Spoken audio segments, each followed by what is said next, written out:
Mesdames et Messieurs, à la demande des organisateurs, j'axerai mon intervention autour de la mobilisation dans les secteurs industriels, mais aussi sur les conséquences du projet pour les salariés de l'industrie. Tout d'abord, nous constatons dans tous les secteurs, mais c'est particulièrement vrai dans le secteur industriel, les taux de grévistes sont particulièrement importants et rarement atteints à l'occasion de mouvements nationaux. La participation aux manifestations est très importante, ce qui est le signe d'une détermination importante. Nous ne sommes pas encore à la reconduction du mouvement d'un jour sur l'autre, mais les syndicats CGT, dans les entreprises, partout où cela est possible, débattent avec les salariés des modalités d'action les plus efficaces pour obtenir le retrait de cette réforme scélérate. Mais aussi, et nous le posons en ces termes, gagner une réforme plus juste, plus en phase avec la réalité du travail, une réforme porteuse de progrès social pour toutes et tous. À la CGT, nous le savons, la grève générale ne se décrète pas, elle se construit. Il serait illusoire de croire qu'il suffirait d'appuyer sur un bouton au 8e étage de la Confédération ou dans un bureau aux 2 rue de Rouen à Nancy pour que les masses laborieuses se mettent en mouvement. Dans les secteurs industriels du département, notre stratégie est de taper fort et dur dans les portefeuilles de nos patrons afin que par un pied détourné, il y ait une seconde pression différente de celle que nous exerçons dans la rue sur le gouvernement. Parce que oui, quand le travail s'arrête, la richesse ne se produit plus. Parce que oui, quand on arrête et qu'on redémarre une grosse installation industrielle, comme par exemple les hauts fourneaux de Pont-à-Mousson, ça coûte de l'argent. En 2 journées de mobilisation pour ce site industriel, ce n'est pas moins de 100 000 € de charges d'arrêt, sans compter les perturbations le lendemain, car il n'y a pas ou peu de fonds pour alimenter les machines. Bien sûr, notre principal frein à la mobilisation reste le pouvoir d'achat, car la grève coûte cher aux salariés, déjà fortement impactés par l'inflation. Alors nous nous organisons. 8 heures de grève pour ceux qui le peuvent. Sinon, 2 heures par secteur dans un ordre bien particulier, ce qui, au final, revient à 0 production dans la journée. Ou encore 2 heures par métier. Et comme les métiers sont complémentaires, ça fait également 0 production dans la journée. Certains appellent cela la bordélisation.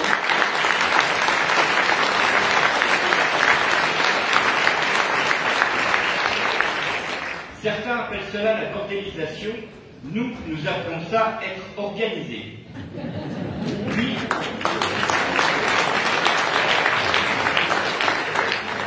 Oui, les salariés sont déterminés car la réforme est injuste, inutile et brutale. Condamner tout le monde à 2 ans de plus au boulot sans autre forme de procès, c'est tout simplement inacceptable. Nous l'avons bien compris, comme à chaque fois avec Emmanuel Macron, ce sont les catégories populaires qui sont dans le viseur. Cette réforme inique touchera particulièrement les plus humbles, les jeunes, les femmes, et n'épargnera pas les ouvriers dans le secteur industriel.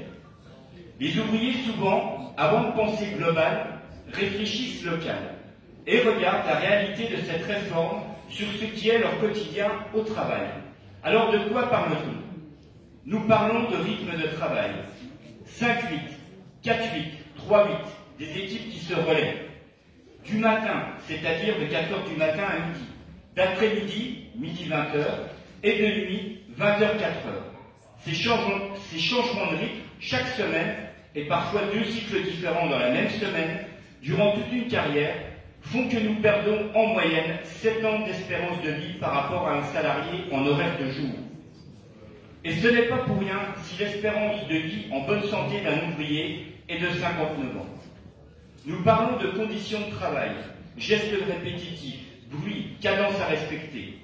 Si aujourd'hui nous sommes débarrassés de l'amiante, mais pas de ses conséquences sur les salariés et leurs familles, les process de production actuels, notamment dans la métallurgie, génèrent de la silice cristalline, utilisent des résines phénoliques, des agents chimiques dangereux, des produits cancérigènes, mutagènes, reprotoxiques. Rajoutons aussi le mal-être au travail, les risques psychosociaux les dépressions, les burn-out et le sentiment de déclassement. Le président de la République et le gouvernement ne reconnaissent que les dynasties milliardaires et ils travaillent ardemment pour eux, afin de leur rendre la vie plus douce. Nous connaissons les dynasties ouvrières et nous en sommes fiers.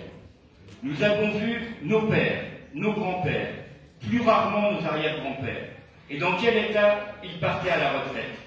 Nous avons vu concrètement les séquelles d'une vie de travail qui vous poursuit jusqu'à la retraite, avec l'explosion des maladies du retraité, des cancers, des affections cardiovasculaires, des dépressions, des attaques cérébrales, des handicaps sensoriels, de l'arthrose, l'arthrite. Et donc nous voulons la retraite avant l'arthrite.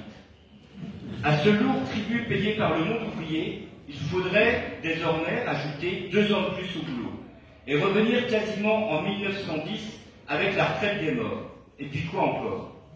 Cette souffrance silencieuse, cette redevance versée à la croissance et à la rentabilité, les tribuns du peuple des temps passés l'appelaient l'impôt du sang. Les générations actuelles d'ouvriers disent stop et refusent de le payer. Le travail, on le connaît, et dans l'industrie, ça ne ressemble pas beaucoup aux images d'Épinal véhiculées par le gouvernement. Souvent, notre travail, nous l'aimons, nous en sommes fiers, et nous aimons qu'il soit bien fait. C'est pour cela que travailler jusqu'à 67 ans, ce n'est pas raisonnable. Nous aspirons à autre chose qu'à bosser toute notre vie. Surtout que, comme tout le monde, on s'est fait voler 2 ans de vie avec la Covid. Fidèle à la pensée d'Ambroise Croizat, nous estimons que la retraite ne doit pas être l'antichambre de la mort, mais bien une nouvelle étape de la vie. La retraite, ça doit être un temps pour nous, pour faire autre chose que de travailler, s'occuper de soi, s'occuper des siens, s'occuper des autres.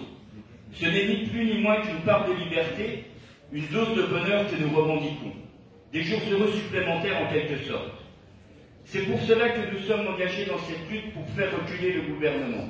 Mais vous l'aurez compris, ça ne va pas suffire, c'est autre chose que nous voulons. Nous voulons du progrès social, avec la retraite à 60 ans pour toutes et tous, la retraite à 55 ans pour les métiers pénibles. Et pour y arriver, il faudra revenir sur les réformes antérieures, y compris la réforme Touraine. Nous voulons que nos futures pensions soient calculées dans le privé sur les 10 meilleures années, la prise en compte des années d'études dans le calcul des annuités, un taux de remplacement d'au moins 75% et pas une pension inférieure à 2 000 €. Pour obtenir cela, évidemment qu'il faut une mobilisation très forte et une mobilisation populaire, des taux de grévistes importants et encore plus de monde dans les manifestations. Mais nous savons également que la loi, c'est à l'Assemblée nationale et au Sénat qu'elle se fait. Il faudra donc aussi une bonne dose de courage politique.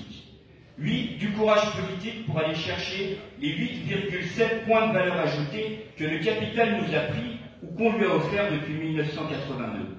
Cela passera par l'augmentation des salaires, le développement de l'emploi, la réduction du temps de travail à 32 heures, revenir sur les exonérations de cotisations sociales, élargir l'assiette des cotisations et faire contribuer les revenus du capital à la même hauteur que ceux du travail. Cette lutte contre la réforme des retraites est en réalité bien plus profonde. Il s'agit d'un choix de société et nous faisons le choix du progrès social, d'une meilleure répartition des richesses qu'accessoirement nous avons collectivement produit. Alors nous ne lâchons rien et à bientôt dans les prochaines mobilisations. Je vous remercie de votre attention.